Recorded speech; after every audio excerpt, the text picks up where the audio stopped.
Olá pessoal, tudo bem com vocês?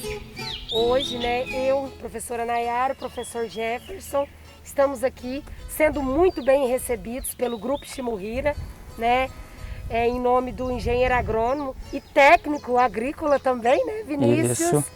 A gente está aqui numa lavoura de algodão, como vocês podem ver, para gravar, para vocês uma aula técnica, uma aula super bacana com o nosso engenheiro agrônomo aqui, Vinícius, que toma conta, dessa área aqui de algodão do Grupo Shimohira. Vinícius, muito obrigada. O Colégio Oliveira Silva agradece a oportunidade de estar aqui, que vocês nos deram, para a gente estar gravando, discutir, trocar esse papo e trocar informações sobre o mercado, não só o mercado, mas o que a gente tem de mais novo aí para o algodão, tá? Não, maravilha, bom dia. Eu que agradeço a oportunidade de estar falando um pouquinho da cultura do algodão, que é uma cultura não muito comum aqui na nossa região, São poucos produtores que plantam. E espero poder contribuir um pouquinho aí com a turma aí, para que saiam todo mundo satisfeito aí com o que a gente vai estar falando, E eu já estou no Grupo Shimohira há 11 anos, Sou técnico agrícola, de formação lá da escola também, Professor Jefferson. Professor Jefferson, que me capacitou aí para estar onde eu estou hoje, Foi o pontapé inicial. E daí por diante a gente fez agronomia, sempre trabalhando com algodão, E nisso aí já foram-se 11 anos, E eu já estou aqui no Grupo Shimohira. Hoje trabalhando com a cultura do algodão, da cana, milho e soja, Mas vamos explanar um pouquinho hoje aqui sobre a cultura do algodão, que tem um nível de complexidade um pouco mais elevado, É uma cultura mais dinâmica. E eu acho que para a gente iniciar o bate-papo aqui, a gente poderia começar falando desde o início, do preparo do solo, época de plantio, justamente, Como que vocês fazem toda a projeção para a safra. Certo. Então, aqui como o Grupo Shimohira é uma empresa já de tradição na cultura do algodão, independente de como está o mercado, dificilmente eles param de plantar algodão. É a paixão do grupo, o Paulo Shimohira, que hoje é o diretor da empresa, Então a gente não deixa de plantar algodão. Aqui no Goiás hoje a gente tem 1.300 hectares de algodão, na Bahia a gente tem aproximadamente 3.000 hectares de algodão. Houve uma redução das áreas plantadas tanto aqui em Goiás como na Bahia, em função do mercado de soja, Está muito satisfatório, O mercado de soja esse ano foram a preços que a gente nunca imaginava que ia chegar,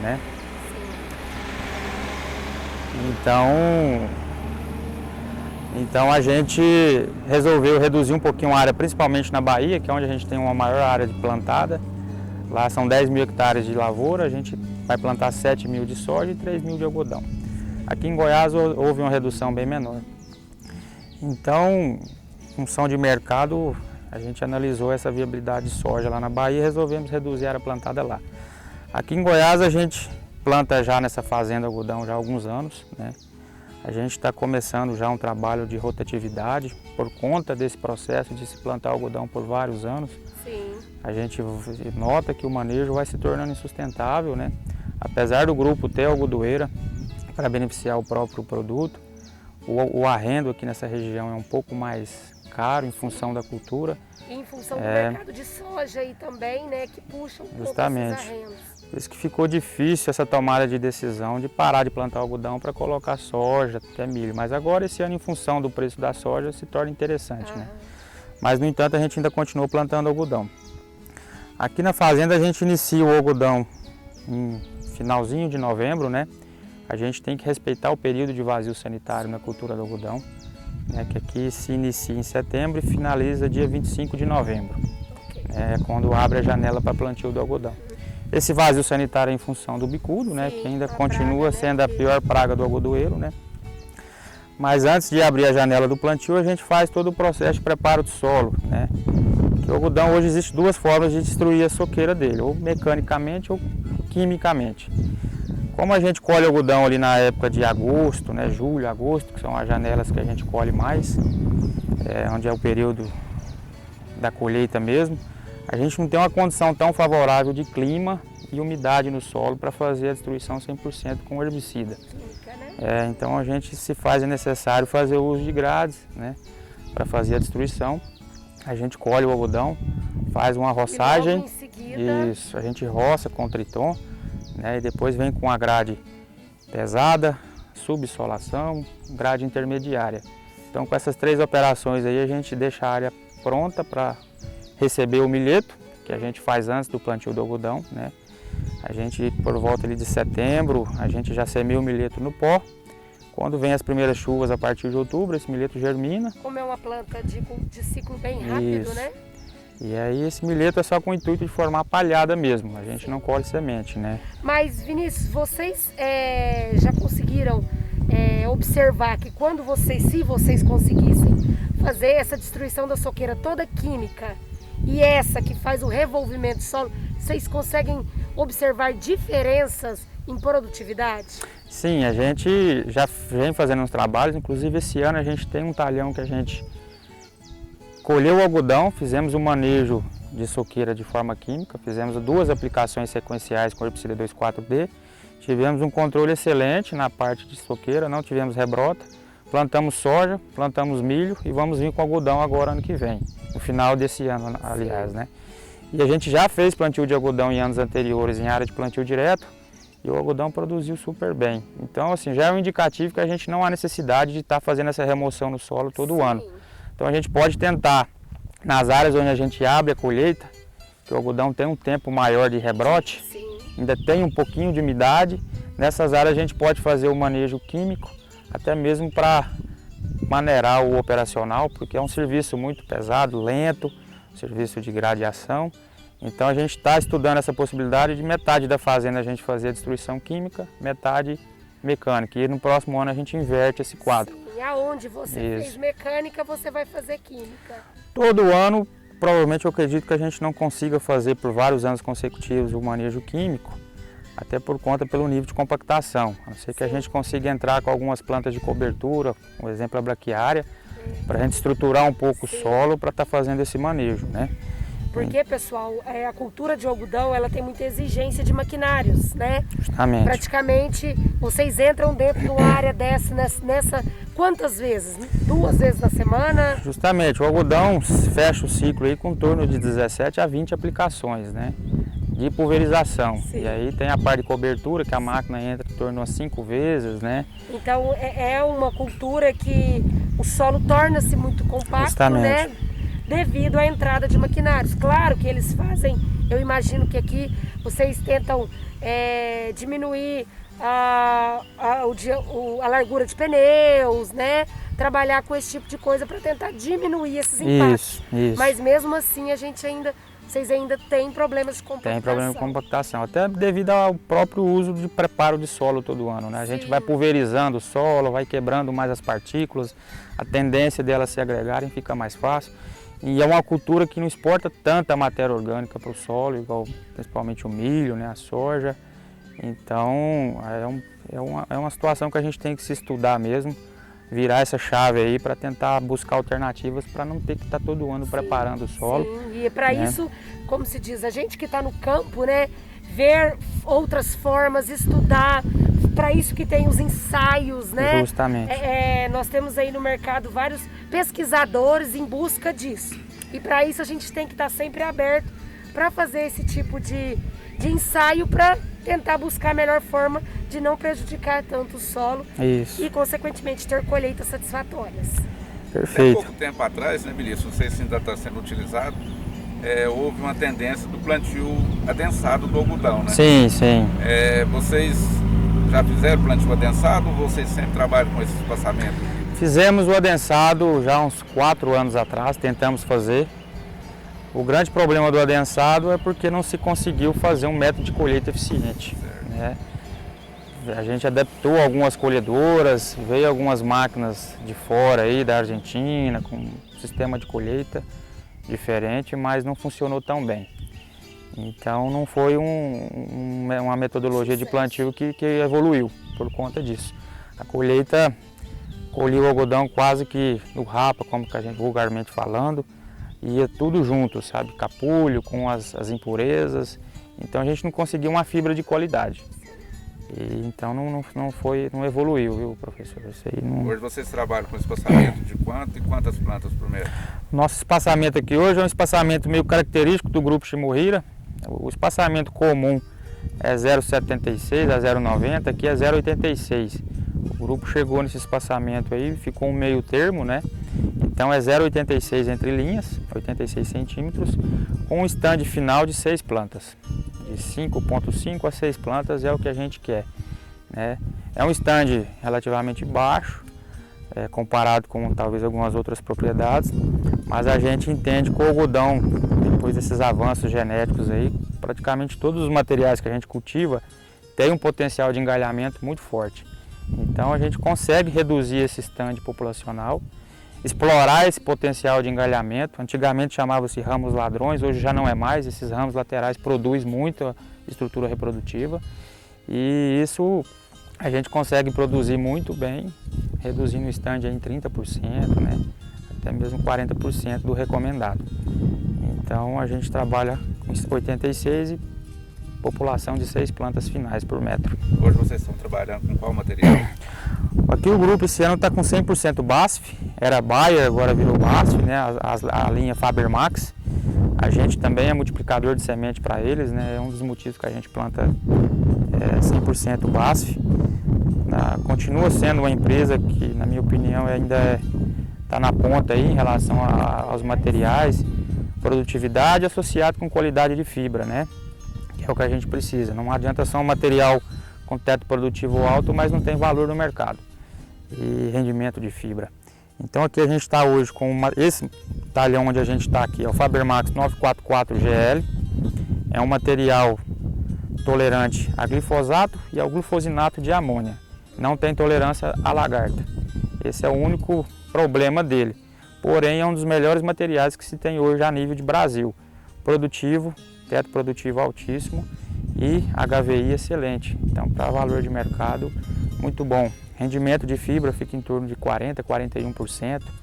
Então, hoje a gente está com área plantada de quase 50% desse material. Teoricamente, teríamos que plantar 20% por ser refúgio, mas pelas características do material, a gente planta quase metade da fazenda com ele. O restante a gente está com um material que chama 985 GLTP. Esse sim já é resistente às lagartas, né, os principais lepidópteros. Também tolerante a glifosato e ao glifosinato de amônia, que nos dá a possibilidade de rotacionar essas duas moléculas de herbicida para conseguir fechar a lavoura no limpo, né? E estamos testando um material esse ano que é o 912 GLTP-RM, que esse RM significa resistência múltipla, porque ele veio com a resistência a nematóide de galhas. Então é um material precoce, primeiro ano que estamos plantando, ainda estamos conhecendo o material, mas que tem tudo para ser um baita material promissor aí, principalmente por ser resistente a nematóide, que hoje é um dos principais problemas que quem cultiva algodão enfrenta, né? E vocês fazem tratamento de semente aqui ou já é industrial? 100% industrial. 100% industrial. A gente evita de retratar semente na fazenda, só se for algum último caso, né? A gente trabalhou no passado com algumas sementes de algodão muito sensíveis, que quebrava por si só. Então, se você começava a retratar ela na fazenda, ela começava a soltar muita casca na hora de plantar, entupia disco de plantadeira, então já começou um grande problema aí. E aí de lá para cá o pessoal foi melhorando muito o tratamento industrial, né? Um tratamento bem completo, bem robusto. Tem mais de 9 princípios ativos aí nesse tratamento do algodão, entre inseticida e fungicida, né? E nematicida.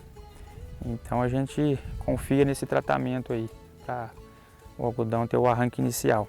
A gente sabe que o algodão é muito sensível, né, à acidez. Como que vocês trabalham aí com essa calagem, gessagem, como que vocês manipulam isso? Anualmente? Sim, a gente busca uma saturação de base aí em torno de 70%, 70%, né? 60% a 70%. Todo ano é feita as amostragens de solo aqui na fazenda. Depois que a gente colhe o algodão, né, que a gente tira a cultura, a gente faz as amostragens talhão por talhão, faz a amostra composta, né, manda para o laboratório para ver como é que estão os níveis.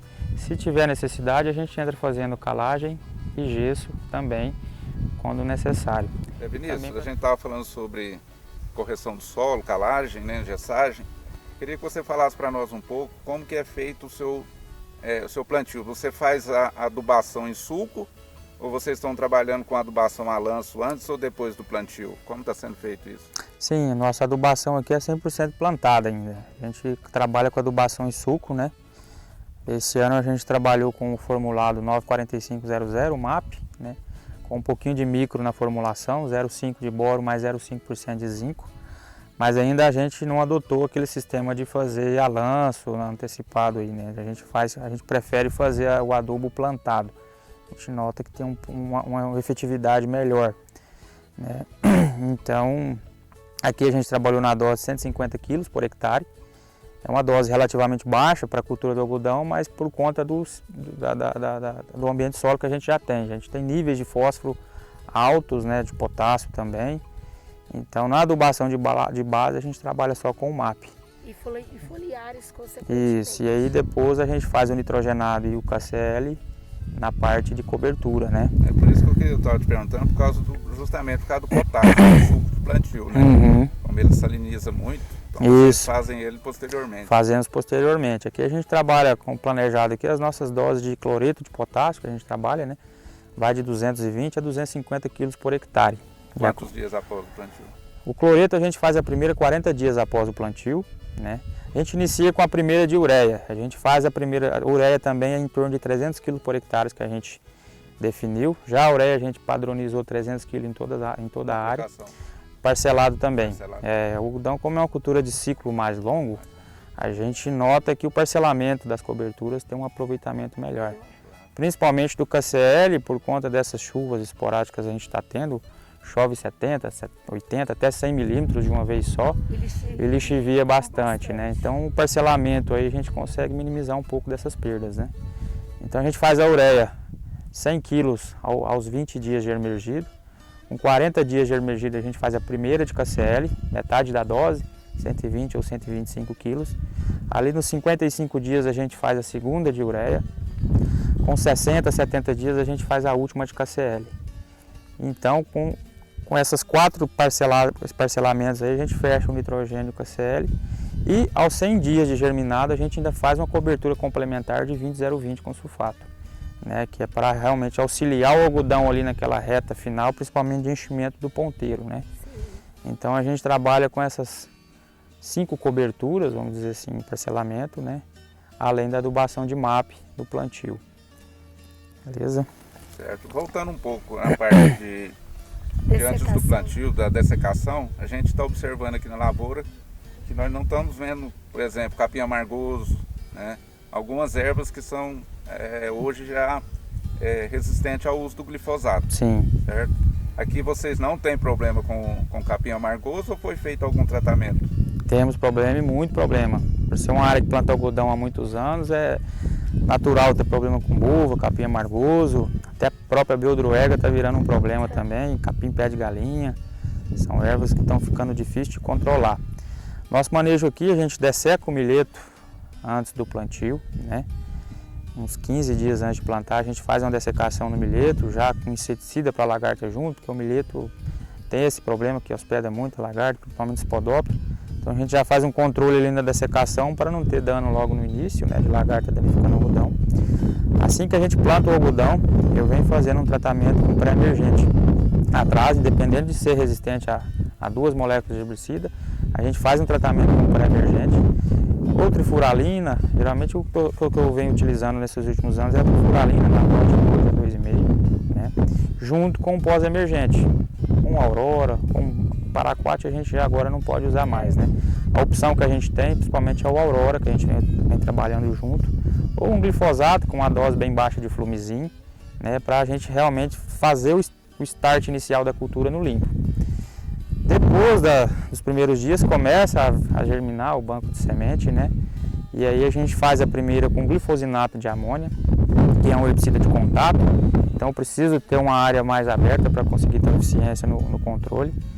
Na sequência eu entro com o glifosato na próxima aplicação. Essa área que a gente está aqui, a gente está com 2 de herbicida. Eu fiz o glifosinato na primeira, recente agora, uns 15 dias atrás, eu fiz o glifosato associado com cletodin para amargoso. Porque tanto o glifosato como o glifosinato não tem uma eficiência tão efetiva no amargoso, principalmente se ele tiver entulcerado. Se tiver novinho, o glifosinato ainda pega, só que depois ele ainda começa a perfilhar de novo e vai voltando.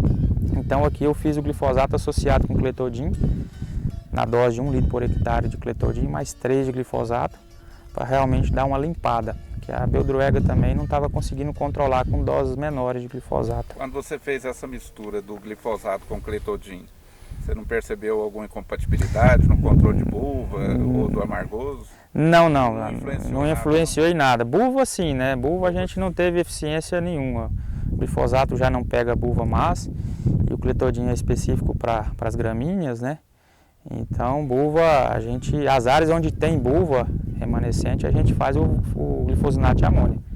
E aí a gente eleva a dose de 1,5 a 2, que é o que a gente trabalha normalmente, para 3 litros. 3 litros de facinate aí, que é o glifosinato, a gente consegue ter eficiência boa no controle de bulva. Então a gente tem essas duas ferramentas para a gente ir rotacionando, manejando, de acordo com a necessidade de cada área. Não é todo talhão que a gente tem problema com amargoso, não é todo talhão que tem problema de bulva. Há talhões que tem problema com as duas plantas, então é o monitoramento, é o dia a dia que vai nos indicar o que é a tomada de decisão ali naquela hora, né? Então, mas tem que fazer esse manejo rápido, e como vocês podem ver que o algodão agora começa a fechar a linha. Se a gente chegar nesse estágio com erva daninha aqui, aí já foi o boi com a corda, né? A gente perde o time de aplicação e aí é necessário entrar com capina manual. É um serviço caro, né, que não fica tão bom, então a gente evita ao máximo esse tipo de operação. É o que a gente fala muito na sala de aula com os alunos, é a questão de hoje não dá para tocar a roça, tocar a lavoura, passando de caminhonete nos carreadores. Hoje o técnico, o agrônomo, ele tem que entrar dentro da roça, dentro da lavoura e fazer o que a gente chama de monitoramento constante, né? Vocês têm um esquema aqui de quantos em quantos dias o técnico entra dentro da lavoura? Tem sim. Aqui a parte de MIP, o manejo integrado de pragas, não é só pragas, né? Os técnicos, quando entram monitorando um talhão, eles vão olhar tudo. Pragas, doenças, plantas daninhas, né? Até reboleiras, quando tem alguma reboleira com alguma praga específica, nematóide, a gente aponta tudo. A nossa metodologia de MIP aqui é em porcentagem, né? O levantamento de praga. A gente avalia se faz 25 paradas dentro do talhão. Cada técnico avalia 4 plantas. Então, no final, cada monitor avaliou 100 plantas e o resultado dá em porcentagem. Cada praga tem o seu nível de dano econômico, né? E de controle. Então, com base nesses resultados, a gente vai definindo as aplicações, tanto para lagartas como para doenças e também herbicida. No monitoramento, o monitor já vai avaliando quais plantas daninhas que tem, o estágio de desenvolvimento, né? Qual que é a que predomina, para a gente tomar a decisão de qual herbicida usar, a dose, né? Então é importantíssimo esse serviço no campo, o olho ali tem que estar todo dia. E aqui na fazenda a gente monitora cada área a cada 2 dias. Então é 48 em 48 horas, ou do último monitoramento ou da última aplicação. Monitorei essa área, deu nível de controle, tem que entrar aplicando, eu entro aplicando, finalizo a aplicação, depois de 48 horas eu volto monitorando. Ou se eu monitorei e não deu nível de controle, da mesma forma, daqui a 48 horas eu volto monitorando. Algodão não pode passar de 2 dias para estar monitorando. E a gente adota esse ritmo aí não só para algodão, para soja e milho também a gente adota a mesma metodologia, né? E a gente vem notando que dá certo, né? Passou disso, a gente começa a ter escape, começa a passar problemas aí sem que a gente perceba, né? Bicudo, como que vocês controlam? Sim, bicudo é uma praga em específico que a gente tem um manejo exclusivo para ele, vamos dizer assim, né?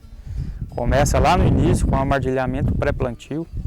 60 dias antes de começar o plantio do algodão, a gente armadilha todo o perímetro da fazenda com armadilhas com feromônio.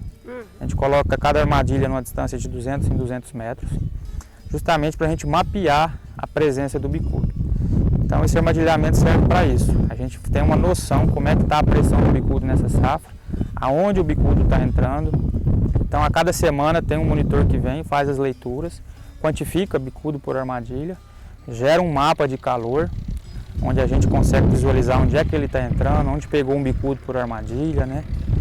Então a gente faz esse serviço para poder ter esses dados, para já começar a ter números, né? Para a gente Sim, saber pra como ver que, como que vamos, vai ser adotado. o manejo que vai ser adotado no início da safra. Começa aí o trabalho com o bicudo. Sabendo como está a pressão e sabendo onde ele está entrando, a gente já adota algumas estratégias de controle, né? Anos mais chuvosos, menos chuvosos, o bicudo tem alguma diferença quanto a isso ou não? Tem, anos mais chuvosos a gente tem um pouco mais de pressão de bicudo. Até mesmo por conta da dificuldade de controle, né? Porque tudo que você faz ali, você não tem residual. Sim. E aí chega no final do ciclo com um maior número de pragas, essas pragas se refugiam no cerrado. Sabe que o bicudo hoje tem alguma planta no cerrado que ele hospeda. E ainda não foi identificada. Se alimenta, porém a gente tem uma carta na manga que a gente sabe que ele precisa do algodoeiro para se reproduzir. Sim. Então uma das estratégias de controle além do armadilhamento é destruir todas as plantas de tigueras dentro e fora da lavoura. Para isso, vazio sanitário. Para isso, vazio sanitário. Então a gente tem um monitoramento de plantas fora da lavoura, carreadores, beiradas de cerca, né? A gente tenta eliminar 100% na entre-safra para não ter bicudo hospedando ali e, consequentemente, quando a gente iniciar o plantio, já ter a praga logo no início, né? Vocês têm áreas Goiás e Bahia. A pressão de bicudo em Goiás é maior do que na Bahia ou não tem? Tá bem similar, tá bem similar. Aqui na fazenda a gente vem conseguindo um bom trabalho nos últimos anos, a gente vem conseguindo conviver bem. Dificilmente a gente zera o bicudo, mas a gente vem conseguindo fazer um bom trabalho. Ao passar dos anos a gente vem reduzindo as aplicações. Teve anos no passado aí, há 7, 10 anos atrás, que se fazia 30 aplicações para bicudo, né? Hoje a gente consegue fechar o ciclo com 6, 8 aplicações, mas adotando todas as ferramentas possíveis de manejo para poder mapear essa praga. Então o armadilhamento é uma.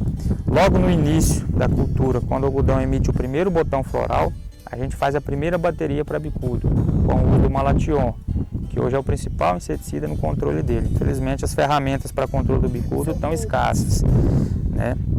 Então já é de praxe, já é regra.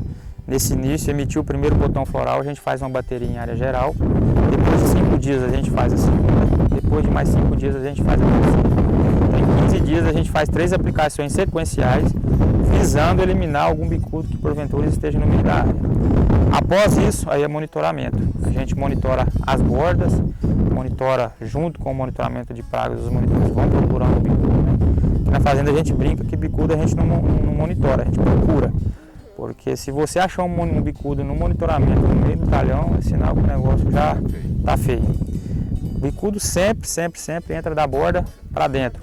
Você vai começar a encontrar vestígios dele nas primeiras 5 linhas da bordadura. Então os monitores já sabendo disso, tendo o resultado do armadilhamento pré-plantio lá atrás, onde ele estava entrando, a gente já consegue ir procurando nesses focos. Começou a haver incidência, alimentação, postura, a gente solta o serviço de canhão, que é um implemento que a gente adquiriu para fazer as bordaduras da fazenda sem a necessidade de colocar o pulverizador dentro da área. A gente notou, com o passar dos anos, com a experiência, que o pulverizador fazia um bom controle, mas ele mesmo disseminava botão com larva, né? Ele vai andando no rastro aqui dentro da lavoura, vai ficando folha, galho, botão floral, e aí ele pega um botão floral com larva, joga na outra área. E aí, quando é fé, o bicudo estourava na fazenda inteira. Sim. Então a gente adotou o uso do canhão. A gente sabe que a colheita hoje do algodão é totalmente mecanizada, né? Então vocês preferem, adotou para ter uma altura de que planta? De quanto altura dela? Sim, o algodão, como é uma planta que a gente sabe que tem o crescimento determinado, né? Mas que tem uma ferramenta aí que é o regulador de crescimento, principalmente o PIX, que é o cloreto de MIP4 que a gente usa. A gente define um algodão final de 1,25 m e 25 nós reprodutivos, né? Então, sabendo isso, a gente faz uma continha, que é dividir a altura pelo número de nós, a gente chega na distância entre nós de 5 centímetros. Então, aí você tem que observar a distância.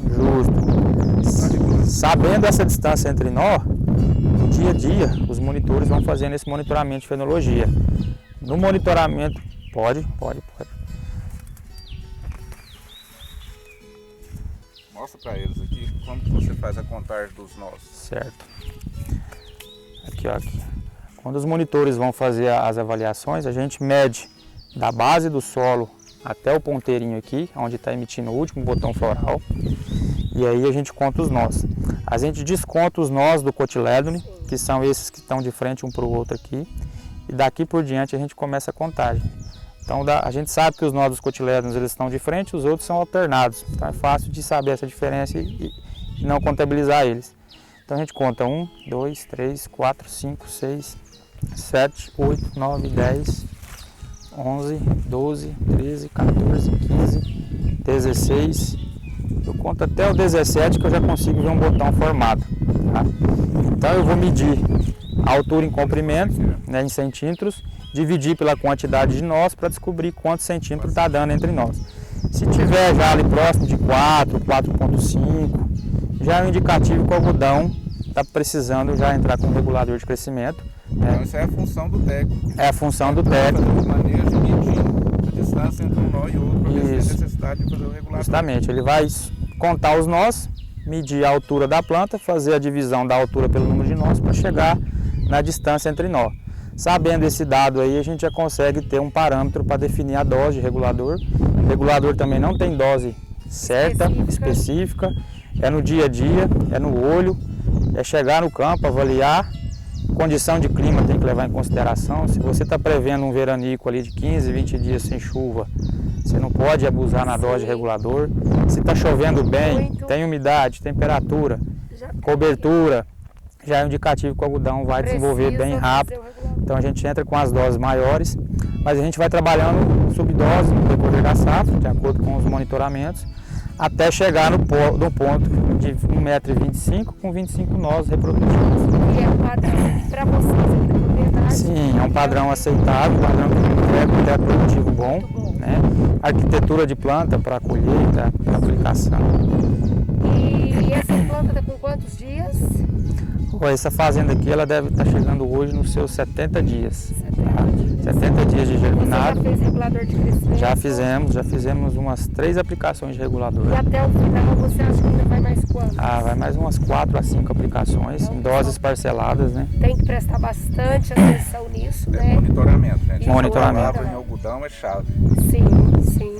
Você, o Vinícius falou, monitorar bicudo, monitorar as outras pragas, monitorar crescimento, enfim, de 2 em 2 dias tem que se fazer monitoramento. Justamente. Como eu falo em sala de aula para vocês, pessoal, quem trabalha com algodão tem que conhecer, tem que gostar e se dedicar.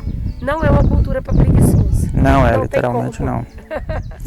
E o Pix hoje é uma ferramenta, o regulador de crescimento é uma ferramenta que está totalmente ligada à produtividade no final. Sim. Se você não souber manejar esse regulador de crescimento, você não consegue ter uma planta arquitetonicamente perfeita, né, porque a gente se propõe. Como a gente fala, né, ela tem característica arbórea, Justo. de se tornar uma árvore. Então, na hora da colheita, a colhedora vai vir aqui tendo que cortar. Se deixar crescer muito, esse caule vai ficar muito lenhoso, o que dificulta e vai só prejudicando na hora da colheita. Justamente. Então, como característica, a gente fala que ele é herbáceo, porque as nossas culturas, nós precisamos dele herbáceo, mas ele tem como característica principal ser arbóreo. Sim, né? A gente nota que na base ele já lignificou, né? Fica um aspecto bastante, lenhoso. Sim. Né? Então, e aqui nós temos um caule menos lignificado, né? Justamente. Mais verde. Mas você nota que esse roxeamento, esse leve avermelhamento que tem no caule aqui já é um algodão que você sabe que já fez regulador de crescimento. Sim. Ele Segurou isso Ele já daqui. começou a crescer. Ó. Você nota que nesse estágio aqui ele deu uma escapada. Aquilo não deveria estar com esse nó desse tamanho. Né? Ele deu uma escapadinha, a gente atrasou a entrada devido a chuvas. Então a gente deveria ter feito uma aplicação aqui uns 10 dias antes desse nó aqui, quando estava aqui. Esse ficou mais comprido. Ficou mais comprido, escapou um pouquinho, tá? Não é o cenário ideal. Esses nós da agora para frente, eles não passam disso aqui mais. Passa. Se você não cuidar de... Não é daqui para cima só que você vai... Não, aqui não. Aqui você fala aqui a questão de tamanho. Aqui paralisou, justamente. Agora a gente vai... Isso, a gente vai se atentar aqui na gema apical. Isso, aqui. na hora que for fazer o monitoramento é daqui para cima.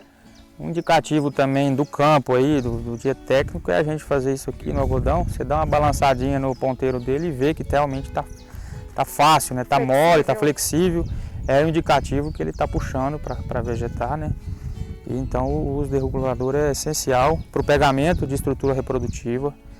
Se você não fizer regulador, ele entende que tem que crescer e começa a aumentar a taxa de aborto, né? Sim, Então o algodão é uma planta muito inteligente.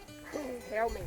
Fotoperíodo, ele é sensível a fotoperíodo ou não? Não. O algodão prefere dias mais longos, sol, incidência de luminosidade alta, né? Não é uma cultura que necessita tanto de dias chuvosos, né? Ao contrário, a gente tem grandes problemas com dias nublados, excesso de chuva, começa a ter problemas com abortamento, né? Cavitação também, quando há alguma inversão climática muito brusca, o algodão começa a abortar as estruturas reprodutivas.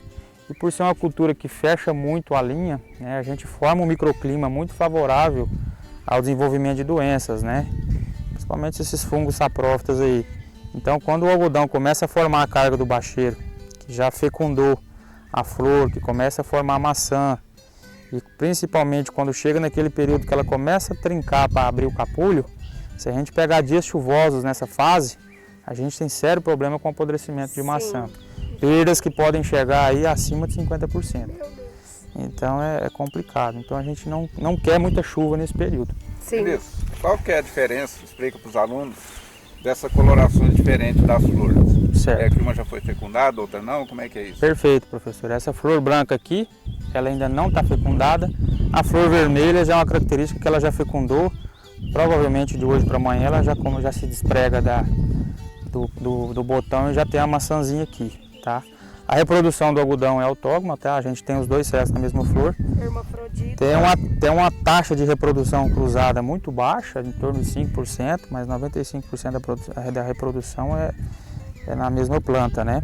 Então a flor branca ainda não foi fecundada, a flor vermelha foi fecundada. Essa flor vermelha, se houver um ataque de um bicudo aqui, é onde ocorre a queda? Com certeza. O abortamento da flor? Com certeza, não só bicudo, até mesmo doença, né? Algum fungo que ataca ela. O que acontece? Em dias chuvosos, a gente sabe que essa flor aqui ela não consegue se descolar, ela começa a melar e apodrece aqui. Isso aí também já é um problema para causar aborto. Mas qualquer praga que danificar esse botão nesse estágio aqui, lagarta que entrou, furou, bicudo, vai ocorrer o abortamento, tá? E as principais doenças que você tem aqui?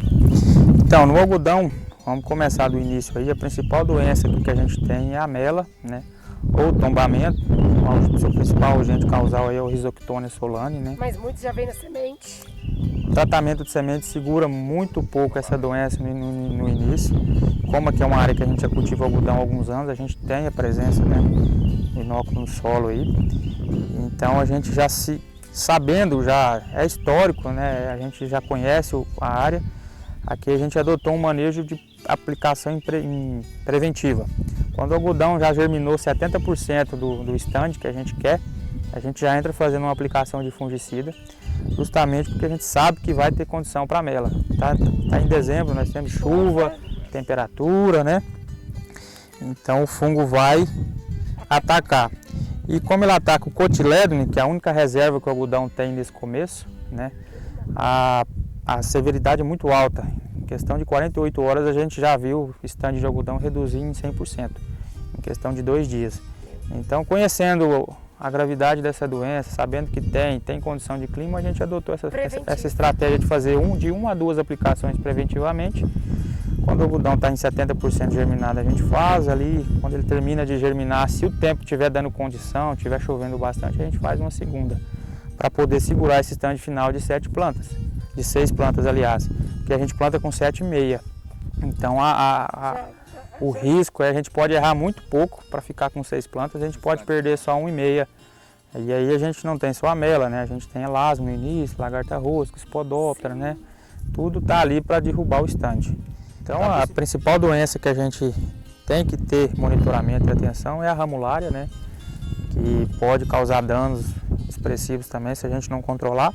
Mas não é uma doença de difícil controle. Monitorando, fazendo as aplicações preventivas, usando as moléculas corretas, aí a gente consegue manter um nível de controle bom até o final do ciclo, né? Então é a principal doença que a gente tem atenção nos monitoramentos. E dentre as pragas? Como ela não tem a transgenia para controle das lagartas, as principais principais lagartas, quais são as lagartas que causam mais dano econômico, que incomodam mais o produtor? Tá. Então, o algodão tem uma gama de pragas enorme, né? Praticamente tudo que ataca a soja, o feijão, o milho, depois dessas culturas colhidas migra tudo para o algodão. Então, as principais lagartas, a gente tem a Helicoverpa parmígera, né? Tem a Heliotis virensis, que é a lagarta das maçãs, tem todo o complexo de Spodoptera, que ataca o algodão, né? Lagarta elástica no início, lagarta mosca no início. Mas nessa fase que a gente está, algodão 944, como eu citei no início, não tem transgenia para lagarta. As principais lagartas que a gente tem um nível de controle muito baixo são as que atacam a estrutura reprodutiva, né? Que é a lagarta da maçã, a Helicoverpa parmígera, Spodoptera furos de perda também vem atacando o botão floral nos últimos anos. Então essas 3 lagartas aí a gente vem monitorando em dois dias. Nível de controle, a gente trabalha com a régua lá embaixo, em torno de 3% de infestação a gente já entra aplicando, né? Porque como ela tem o hábito de atacar a estrutura reprodutiva, naturalmente ela já fica protegida pelas brácteas do botão floral, né? Então é difícil acertar o alvo, né? Se essa lagarta estiver alojada. Então a Helicoverpa, tanto a Helicoverpa como a Heliotis tem hábito de atacar no ponteiro. A mariposa vem, faz a ovoposição aqui na região alta da planta, porque a lagarta já eclode e começa a se alimentar dos primeiros botões florais, e aí ela vai descendo na planta para os demais. Então, se a gente conseguir enxergar essa lagarta no ponteiro recém-eclodida, que é a hora que a gente tem que enxergar, que os monitores têm que visualizar, a gente consegue um controle eficiente.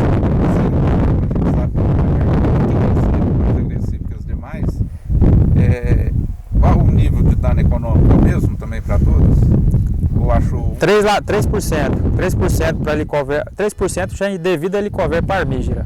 A Heliotis poderia chegar até 6, a Spodoptera até uns 8, 10, mas a gente já começa o controle. Já começa o controle porque a gente sabe que a gente não consegue uma efetividade de 100% na aplicação.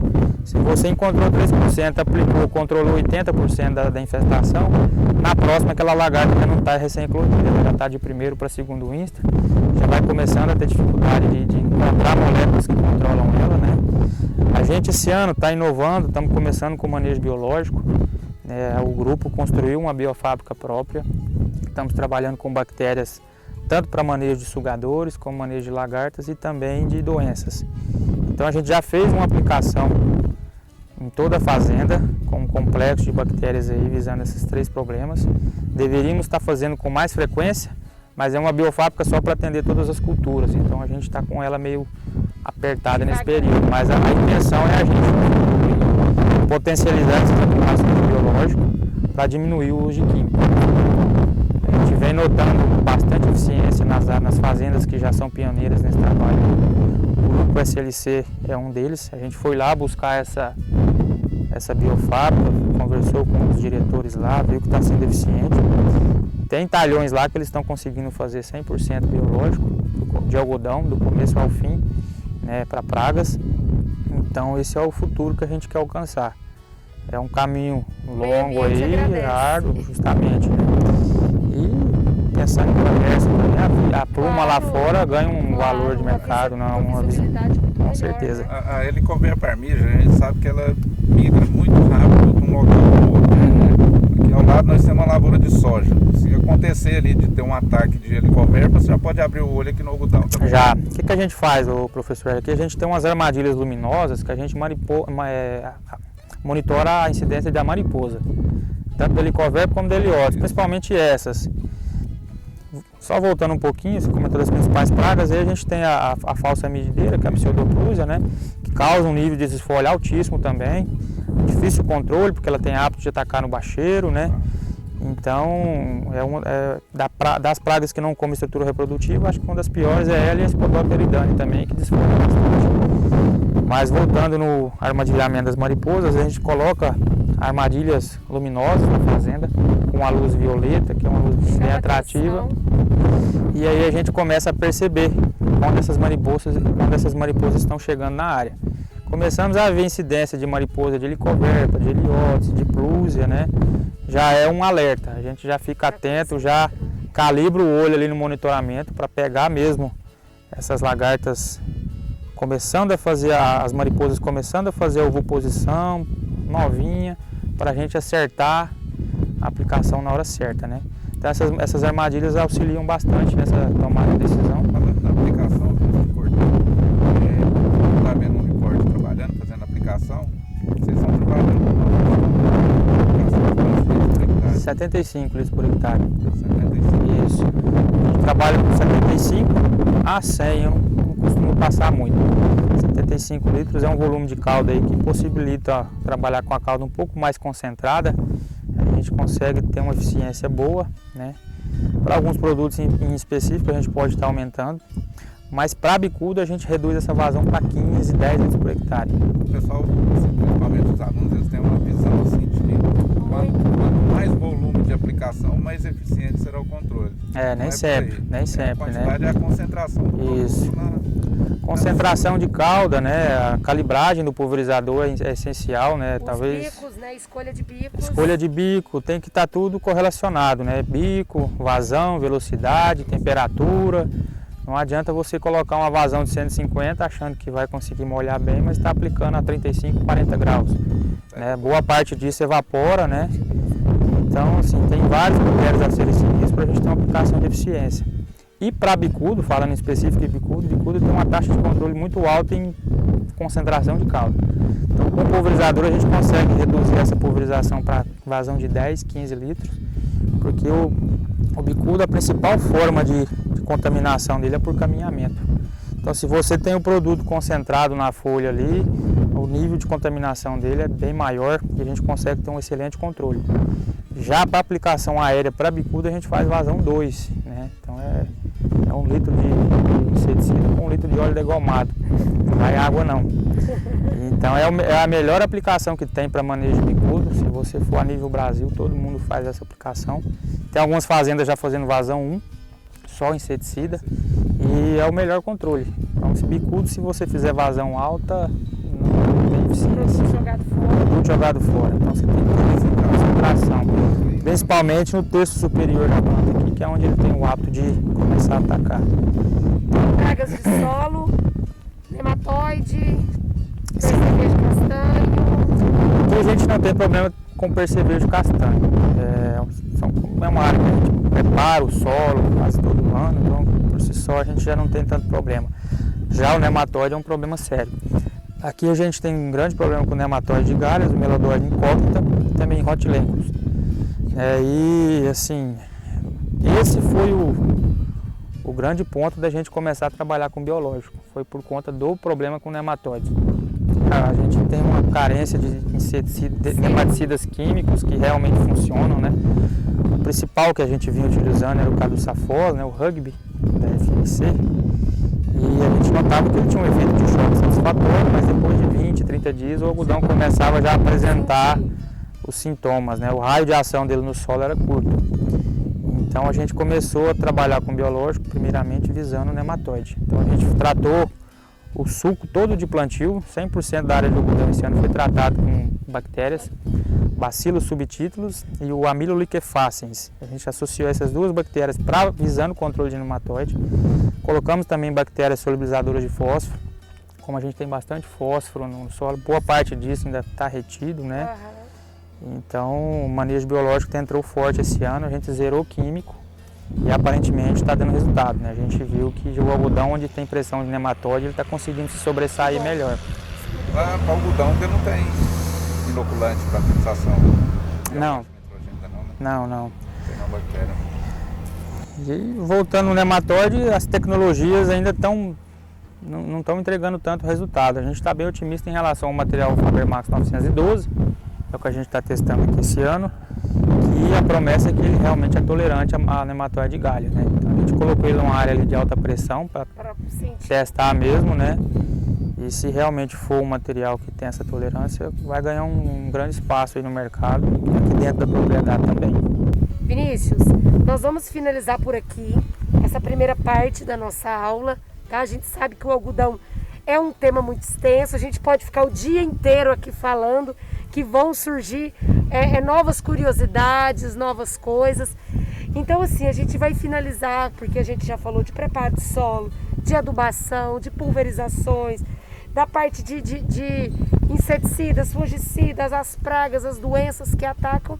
Então, a gente vai finalizar por aqui e a gente depois vai fazer uma aula sobre colheita, né? Falar um pouquinho sobre os pontos e sobre o mercado, como que está o mercado para o algodão. Bom? Perfeito. Estamos à disposição aí para a hora que precisar. É um prazer falar um pouquinho dessa cultura que, apesar de difícil, é apaixonante, né? Sim. Então a gente está à disposição aí para estar conversando mais sobre o tema. Obrigada. Eu que agradeço. Obrigado.